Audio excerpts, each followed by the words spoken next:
सास का घूंघट। ये है देविका। देविका पढ़ी लिखी और मॉडर्न लड़की है, लेकिन उसकी शादी ऐसे परिवार में हुई है जो गांव में रहता है। भले ही ये 21वीं सदी है, लेकिन देविका के ससुराल वालों की सोच वो तो 18वीं सदी से आगे बढ़ी ही नहीं। आइए जानते हैं क्या होगा जब शहर की पढ़ी लिखी और मॉडर्न लड़की फंस जाएगी संकीर्ण मानसिकता वाले माहौल में। सागर, ये तुम्हारे गांव में सबने इतने लंबे लंबे घूंघट क्यों कर रखे हैं? और ये सब मुझे इतना घूर घूर कर क्यों देख रहे हैं? अरे यार, तुम भी घूंघट कर लो ना, इसीलिए तो देख रहे हैं सब तुम्हें। कम ऑन सागर, मैं घूंघट नहीं कर सकती। तुम्हें पता है ना मैं कौन हूँ। लेकिन देविका, मेरे पिताजी, चाचा जी, बड़े भैया और जीजा जी ने तुम्हें बिना घूंघट के देख लिया ना तो बहुत गुस्सा होंगे और न जाने कौन कौन से फरमान सुनाएंगे। घर चलो, देखा जाएगा जो होगा। सागर देविका से कई बार कहता है कि वो घूंघट कर ले, लेकिन देविका सागर की नहीं सुनती और अपने ससुराल के दरवाजे पर पहुंच जाती है। जब देविका वहां पहुंचती है तो देखती है कि उसकी सास बिमला, चाची सास कम्मो और जेठानी सुजाता ने लंबा सा घूंघट कर रखा था, पर उनकी ननद बीना ने घूंघट नहीं किया हुआ था। लेकिन हाँ, उसने सर पर सलीकी के साथ दुपट्टा जरूर ओढ़ा हुआ था। सागर अपनी पत्नी को सबसे मिलवा रहा होता है, तभी सागर के पिता जोगिंदर बोलते हैं, सागर, तूने बहू को इस घर के तौर तरीके नहीं समझा। हमारे घर की औरतें बिना घूंघट के किसी पर आए मर्द के सामने नहीं आती और तू इसे ऐसे ही ले आया। पिताजी, मैं समझा दूंगा। वो नई नई शहर से आई है ना, इसलिए उसे पता नहीं है। सागर की बात सुनकर उसके चाचा जी महेंद्र बोलते हैं, ये बात तो तुझे गांव में कदम रखते ही अपनी बीवी को समझानी चाहिए थी। हमारा गांव में बहुत नाम है। तेरी बीवी ऐसे गांव भर में घूमेगी तो क्या इज्जत रह जाएगी हमारी। ये बोलकर जोगिंदर और महेंद्र वहाँ से चले जाते हैं। शाम को घर की सारी औरतें खाने की तैयारी करती है। खाना तैयार हो जाता है, लेकिन घर की कोई भी औरत खाना नहीं खाती। बहुत रात हो जाती है, तब देविका कहती है, सासू माँ, खाना बने हुए तो देर हो गई, रात भी बहुत हो गई है, हम लोग खाना क्यों नहीं खा रहे हैं? अरे बहू, ये क्या बोल रही हो? हमारे यहाँ घर की औरतें तब तक खाना नहीं खाती जब तक घर के मर्द खाना ना खा ले। लेकिन इतनी देर हो गई, आप सबको भूख नहीं लग रही क्या? तभी देविका की जेठानी सुजाता कहती है, लग तो रही है, लेकिन यहाँ की यही रीत है, ये निभानी तो पड़ेगी ना। भाभी जी, ये रीत नहीं है, औरतों को प्रताड़ित करने का एक तरीका है। अगर इस घर के आदमी पूरी रात नहीं आए तो पूरी रात खाना नहीं खाओगी क्या? देविका ये बोलकर सीधा सागर के पास जाती है। सागर उसे समझाता है, देविका, यहाँ ऐसा ही होता है, तुम थोड़ा सब्र कर लो, पिताजी और चाचा जी आते ही होंगे, फिर हम सब खाना खाएंगे। सागर देविका को समझा ही रहा था, तभी देविका की ननद बीना आकर कहती है, सागर, खाना खाने आ जाओ, पिताजी और चाचा जी आ गए हैं। चलो देविका, तुम्हारा इंतजार खत्म हुआ। सागर खाने के लिए बैठ जाता है। जब सब खाना खाने बैठते हैं तो देविका भी बैठ जाती है। सागर धीरे से उसे कहता है, अरे देविका, ये क्या कर रही हो? तुम इस तरह हमारे साथ खाना नहीं खा सकती। मगर क्यों सागर, मुझे भूख लगी है, सब लोग खा रहे हैं तो मैं क्यों नहीं खा सकती? ये हमारे घर का नियम है, पहले घर के आदमी खाते हैं और बाद में औरतें। लेकिन सागर, हमारे घर में तो ऐसा कोई नियम नहीं है। देविका और सागर में बहस छिड़ जाती है। तब सागर का बड़ा भाई कहता है, सागर, तेरी बीवी को एक बार में समझ में नहीं आता क्या कि इस घर की औरतें मर्दों के खाना खाने के बाद ही खाना खा सकती है? भैया, मैं देविका को यही समझा रहा था।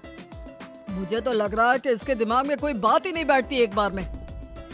भैया, मेरे दिमाग में बात तब बैठेगी ना जब आपकी बात कोई ढंग की होगी। अरे आखिर क्यों घर की औरतों को आप लोगों की बात खाना मिलेगा? हाँ, अब से पहले घर की किसी औरत ने घर के किसी मर्द से इस लहजे में बात नहीं की थी, इसलिए वो सब देविका की बात सुनकर हैरान रह गए। तभी सागर की जीजा और वीना के पति कल्याण जी कहते हैं, ये क्या है सागर, इस घर की दीवारों को औरतों की इतनी ऊंची आवाज सुनने की आदत नहीं है। अपनी बीवी को बोल जरा होश से काम ले और चुपचाप चली जाए। क्यों चली जाऊं मैं चुपचाप? इस घर की औरतें आपकी हर बात बर्दाश्त कर लेंगी, लेकिन मैं शहर की पढ़ी लिखी लड़की हूँ। आपकी कोई भी फालतू के रीति रिवाज मैं नहीं बर्दाश्त करने वाली। इस तरह देविका ने सारे घर की औरतों के लिए मिसाल पैदा कर दी। जोगिंदर के घर में पहली बार किसी महिला ने विरोध का स्वर उठाया है, ये बात घर के किसी मर्द को बर्दाश्त नहीं हो रही है। तभी जोगिंदर कहता है, महेंद्र, मोहन, इस बेशर्म लड़की को कमरे में बंद कर दो और आज इसे कोई खाना नहीं देगा। अगर किसी ने इसे खाना दिया तो मैं उसे जिंदा नहीं छोड़ूंगा। महेंद्र और मोहन उसे कमरे में बंद कर देते हैं और उसे खाना भी नहीं देते। रात के 3 बज जाते हैं। भूख की वजह से देविका को नींद भी नहीं आती। तभी उसे कुछ महसूस होता है। ऐसा लग रहा है कोई दरवाजा खोल रहा है, लेकिन इतनी रात को कौन हो सकता है? कहीं सागर तो नहीं? देविका उम्मीद भरी नजरों से दरवाजे की तरफ देखती है, लेकिन दरवाजा खोलने वाला सागर नहीं, बल्कि विमला और कम्मो है। माँ जी, चाची जी, आप दोनों? बहू, ये ले, हम तेरे लिए खाना लाए हैं, खा ले। और ये बात ना तो किसी को बताना मत कि हमने तुझे खाना दिया है, नहीं तो हमारे मर्द मार मार कर हमारा बुरा हाल कर देंगे। माँ जी, आप यहाँ इतना घुट घुट कर क्यों रहती हो? देविका, अब तू भी इस घर की बहू है, तू भी हमारी तरह रहना सीख ले। इस घर के कायदे कानून अपना ले। इस घर के मर्द तो कभी बदलने वाले हैं नहीं बहू, तो तू ही बदल ले अपने आप को। माँ जी, बदलाव अच्छे के लिए हो तो हमें बदलना चाहिए। बेकार और बेतुकी बातों का तो विरोध करना चाहिए। दोनों ने देविका को समझाने की कोशिश की, लेकिन देविका ने उल्टा उन्हें ही समझा दिया।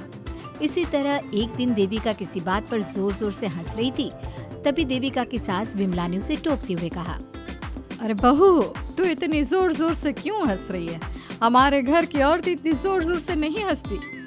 विमला अपनी बहू को समझा रही थी कि तभी महेंद्र बोलता है, अरे कम्मो, कौन है ये औरत जो बेशर्मों की तरह जोर जोर से हंस रही है?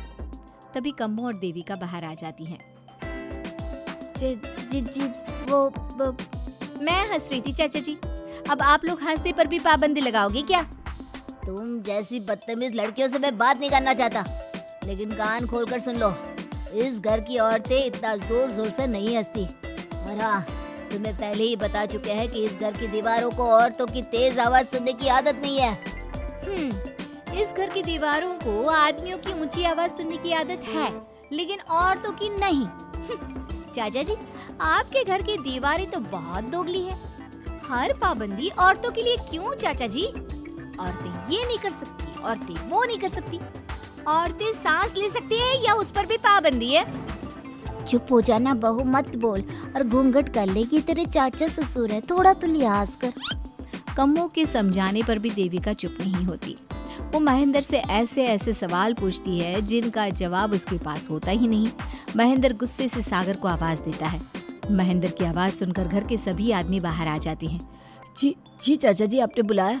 अपनी मुंह जोर बीवी को यहाँ से ले जाने तो कुछ अनर्थ हो जाएगा।